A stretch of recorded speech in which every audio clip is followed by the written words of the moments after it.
do GE. Felipe, eu queria pedir primeiro uma visão sua de como você enxergou essa derrota, essa perda do segundo título na temporada. E uma explicação, até porque pelo segundo jogo contra o Lanús você entrou sem um centroavante de ofício. E o time, desde o primeiro tempo, insistiu na bola aérea, mas sem ter alguém na área para cabecear. Se explicasse também a sua intenção de entrar com esse time novamente com um ataque mais móvel. Obrigado. Bom, estudamos o Lanús no máximo que possível. Escolhi a equipe que, segundo a minha visão, são os jogadores que estão junto com as características que a equipe precisava, os jogadores que estão em melhor forma, momento de forma. Tentei equilibrar o máximo possível a equipe para que pudesse realmente jogar dentro da área do Lanús. Para isso precisava equilibrar muito o ataque segundo as funções que eles executam, e foi por isso. Sobre cruzar na área, a decisão é do jogador. O adversário ele deixa certos espaços muitas vezes que os jogadores eles vão aproveitando e vão ocupando. E o adversário, o Lanús, foi campeão da Sul-Americana, defendendo bem a sua área também, mas obviamente que tínhamos um plano em tentar desmontar essa defesa deles, em tentar desmontar essa linha que muitas vezes se transforma em uma linha de 6-3-1, e fizemos um jogo dentro da área do adversário, mas infelizmente tomamos um gol, conseguimos virar o jogo com muito volume. Mas realmente, quando o time está todo fechado dentro da sua área, não é fácil criar chances. Mesmo assim, o time manteve o volume e controlou bem até as pernas não aguentarem mais. Felipe, Marcos Coelho, Rádio Tupi. Você acabou de mencionar que jogador não chutar a bola, às vezes não cruzar, às vezes é a opção do atleta, ou chutar, qualquer tomada de decisão. Na semana passada, numa entrevista também, você mencionou que uma boa parte da parcela da falta de rendimento era responsabilidade sua. Nos 2 jogos com o Lanús, um recorte aí de 3 horas e meia, o Flamengo fez 2 gols e 2 gols de pênalti. E foi um pouco disso, faltou chutar, mas uma parcela sua também. Queria que você fizesse, na medida do possível, uma questão de responsabilidade. Até que ponto você preparou o time para essa situação e até que ponto os jogadores também têm a parcela deles por 3 horas e meia de futebol e 2 gols de pênalti. Tem um barulho do microfone. Não sei se está muito... Se puder diminuir o volume, Não é questão de achar responsabilidades, achar culpados, ou quem se salva e quem não se salva dessa história. Estamos todos juntos, perdemos todos juntos. O que tentamos fazer foi um plano de jogo para que nossos jogadores determinantes pudessem estar o máximo possível perto do gol adversário. Os gols, como você falou, chegaram de pênaltis. Poderiam ter chegado de escanteio, de chute. O Carrascal teve uma chance, o Plata teve outra. Infelizmente a bola não entrou nessas chances, entrou de outras. Mas você cria volume para poder chegar na área, para os teus jogadores que têm mais qualidade poder resolver. Então basicamente isso. Não é questão de achar responsável, é saber que estamos todos juntos nessa derrota. Isso aqui? Pode falar. Oi. Felipe, começo de ano muito difícil, né? Depois de um dezembro que terminou da forma que terminou, o Flamengo campeão da Libertadores, campeão brasileiro, fez aquele grande jogo contra o PSG, perdeu a Supercopa, tem um número de derrotas impactantes nesse início de temporada, acaba de perder a Recopa. Eu queria saber qual é a tua avaliação do teu trabalho nesse início de ano. Você acha que o teu trabalho, neste momento, ele está estagnado? Eu não avalio o meu trabalho, esse não é meu trabalho. Meu trabalho é preparar a equipe o melhor possível para o próximo jogo. O trabalho de avaliar de vocês. Felipe, está funcionando? Está funcionando. Sim, eu escuto. Felipe, boa noite. Bruno Vilafranca, da TV A Crítica. Queria que você fizesse uma avaliação. Eu sei que você quer falar sobre o jogo de hoje, mas aconteceu também hoje do Flamengo sofrer mais um gol de cabeça. Aconteceu lá na Argentina, tem acontecido alguns no Campeonato Brasileiro. Queria que você fizesse uma avaliação, porque tem acontecido, tem sido recorrente em 2026. Obrigado. Tomamos mais um gol, correção do erro durante a semana, avaliação por que aconteceu o erro, como nós defendemos, o que aconteceu nesse erro específico, treinamento, correção para não voltar a repetir. Conseguiu? Tem que virar aquela caixa de som para trás, né? Vai virada para cá, daí nós microfone. Pode ir. Oi, Felipe. Boa noite. Igor Siqueira do UOL. Queria entender a tua leitura em relação ao lance capital, né, do primeiro gol. O quanto isso impactou na estratégia do Flamengo como um todo. Vocês já conseguiram identificar ali qual o equívoco, de quem foi o equívoco propriamente, né?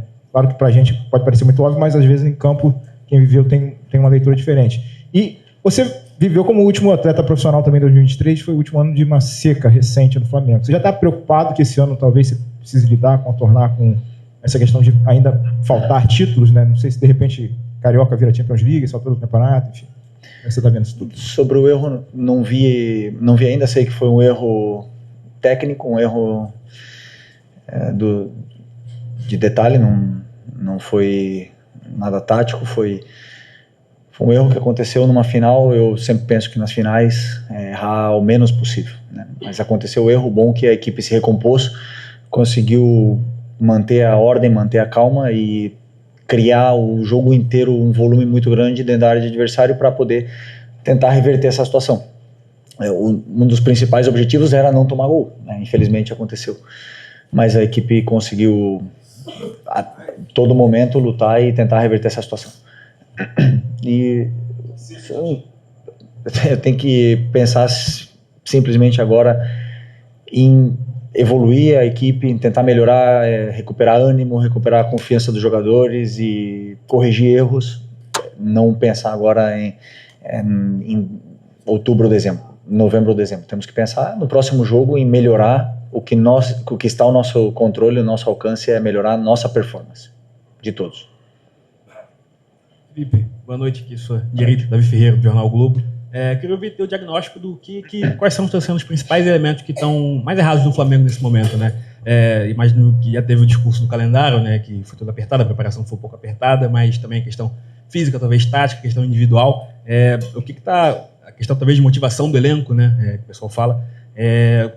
Qual o seu caminho agora? O que você pensa para fazer esse time voltar aos trilhos do que mostrava há 2 meses atrás, né? Obrigado. Não, mas eu sinceramente acho que fizemos um grande jogo na minha visão. Cometemos um erro que nos custou um gol, mas o time jogou o tempo todo dentro do campo do adversário, o adversário praticamente não passou o meio campo, e foi assim, com uma vitória até o último minuto, faltando 2 minutos para acabar a prorrogação. E aí eles fizeram um gol de escanteio, faltando 2 minutos para acabar, no 118, se eu não me engano, e fizeram o gol já quando o nosso time já estava todo exposto. Mas a minha avaliação do jogo em si, do que foi a bola rolando ali até tomar o 2-2, que a gente foi muito superior. Claro, como não ganhamos, obviamente que essas palavras vão soar mal, mas é a sensação. Eu senti que os jogadores deram tudo que eles tinham dentro do campo, que eles correram, eles fizeram o máximo que eles podiam, e no futebol o resultado a gente não controla. E é um estado de ânimo, um estado de confiança. Não estamos no nosso melhor momento nesse quesito, e mesmo assim o time competiu o máximo até onde pôde, e nada, mas também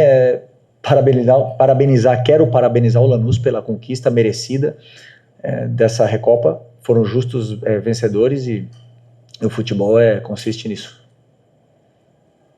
Felipe, Vitor Nicolau da Flamengo TV. No ano passado, a gente viu em alguns momentos o Flamengo ter 2 resultados não tão bons, e o time geralmente dava resposta nos momentos que ele era mais pressionado, né? Na hora que o mental estava mais exposto, o time dava a resposta. Eu lembro daquele jogo contra o Botafogo, 3-0, no momento de pré-crise, o jogo contra o Palmeiras também fora. Como sair disso agora? Agora parece que o mental está cobrando, e é a principal característica que está sendo cobrada no momento. Como fazer para virar a chave do mental do time e trazer confiança a quem está aparentemente sem nenhuma? Bom, segundo a minha visão, já como treinador e já também como jogador, o jogador ele precisa ter muito claro o que está acontecendo com ele dentro do campo, aonde estão os erros, quais são os problemas, e detectar os problemas. Isso é meu trabalho, eu passo para eles. Depois corrigir, melhorar e voltar a vencer. A confiança só volta com vitórias. O mental só vai voltar com vitória, jogando bem e tudo mais. Porque você sim lembra que o nosso time teve um mental muito forte, mas também perdemos jogos ano passado. Também perdemos jogos em momentos decisivos, ou empatamos com o São Paulo fora, perdemos o Fluminense em casa, numa fase decisiva, e falaram que o nosso time tinha um mental fraco. E nesse momento, desse momento, perder 2 finais, nesse momento de confiança baixa, realmente nós temos que melhorar, evoluir, sabe? Tudo passa no futebol, a fase boa, a fase ruim também vai passar. E a única coisa que nós podemos fazer e que está no nosso controle é trabalhar o máximo possível para que isso não dure muito tempo. Felipe, Mauro César, TV Cultura, UOL e Jovem Pan. Depois do jogo contra o Internacional, eu perguntei a você aqui mesmo, foi uma má atuação, o Flamengo não jogou bem, quando o time chegaria num bom nível, né? Você disse que seria contra o Lanús. O jogo aconteceria 15 dias depois, o primeiro jogo. E parece que isso não aconteceu. Eu quero repetir a pergunta. Quando o Flamengo vai conseguir praticar um futebol num nível mais competitivo, mais próximo do que foi ano passado? Bom, eu acreditava que seria na Recopa. Acreditava que fisicamente os jogadores estariam nas melhores condições. O físico, o mental, eles vão junto. Nós passamos por muitas